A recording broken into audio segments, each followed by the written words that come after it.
It was on a dreary night of November that I beheld the accomplishment of my toils. By the glimmer of the half-extinguished light, I saw the dull yellow eye of the creature open. It breathed hard, and a convulsive motion agitated its limbs. That is the fictional account of Mary Shelley's Dr. Frankenstein bringing his monster to life. When asked what inspired her to write her tale of gothic horror, Shelley often says she wrote her book in a frantic, waking dream. What gets oft forgotten is that she and her friends had spent that nightmare-filled night talking about the hot scientific horror of the time, Galvanic Reanimation.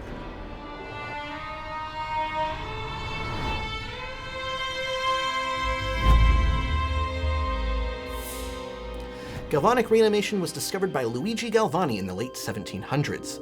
At this time in history, mankind had just begun discovering how to harness electricity. To most people, it was the invisible force manipulated and understood only crudely by scientists who were a few hundred years from being able to turn it into anything more understandable, like light or even heat. Galvani himself thought electricity might be the key to unlocking the secrets of biology, and made a startling accidental discovery when his electrified scalpel caused a frog he was dissecting to twitch. This put Galvani down a long road of discovering how muscles worked and what electricity could do to animate them. While Galvani's discovery is credited with pioneering bioelectricity, his nephew would take galvanic reanimation to a whole new level. Entering the world of scientific academia when he was a teenager, Giovanni Aldini learned much from his uncle. Where Galvani stopped with frogs, however, Aldini experimented on much more advanced animals and even humans. As Aldini learned what he could stimulating different muscles with electric probes, his mastery of biology grew. Eventually, his demonstrations were turned to the public, and he would lug giant batteries from town to town to demonstrate the effects of electricity. Audiences would look on in awe and horror as he cut the heads off dogs and oxen, then proceeded to make them spasm and twitch with the invisible energies of electricity. His most famous experiment occurred in London, 1803, resulting in the notoriety that would make him the real-life scientist to inspire Shelley's Dr. Frankenstein. A man named George Foster had murdered his wife and child. After making a confession, he was sentenced to execution and dissection. Shortly after being hung, his body was carted away for Aldini to begin his demonstrations. The scientist took to the project with ease, demonstrating his ability to manipulate the body. Here's an account from the Newgate calendar, also in 1803.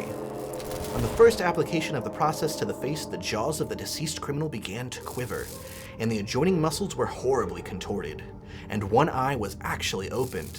In the subsequent part of the process, the right hand was raised and clenched, and the legs and thighs were set in motion. Pretty similar to Shelley's writing. People witnessing the demonstration feared Foster would be returned to life. What if electricity was a tool of satanic powers, or the energies of the creator wielded by mortal hands? Would Foster be the Antichrist returned to life? Beyond spiritual affairs, some pondered what would this mean for his death sentence. If Foster returned to life, would his death sentence have already been served and he'd be just free to go? All across the world, people considered the ramifications of reanimation. But Aldini, he wasn't troubled by any of this speculation. Aldini knew he wasn't bringing anybody back to life. He reiterated that his goal was not to meddle with the dead, but to actually find ways to manipulate the living.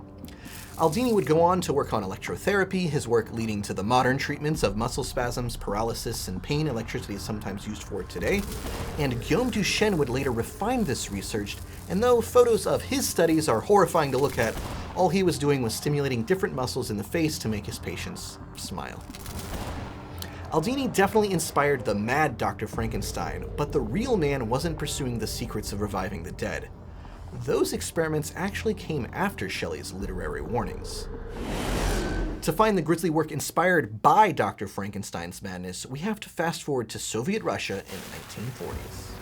Then, scientists endeavored in what they called experiments on the revival of organisms, and fair warning, these experiments were gruesome. Empowered by Stalin's Soviet Party, Dr. Sergei Brukhanenko developed a device called the autojector that could artificially force the lungs and heart of a dead organism to begin functioning again. In his experiments, Brukhanenko was able to reanimate a dog's head using the autojector to supply oxygenated blood. The Soviet doctor decapitated animals for experimentation and could keep them alive for hours using his techniques. And though the realities of the film remain dubious, American accounts claiming to be present for the procedures maintain the machines worked. Brokonenko was awarded the Lenin Prize after his death and is credited for developing procedures for open heart surgeries.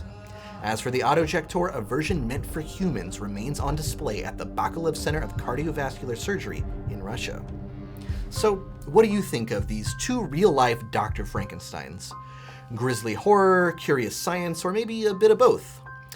Share your thoughts in the comments below, and be sure to like and subscribe if you'd enjoy more History Off the Record.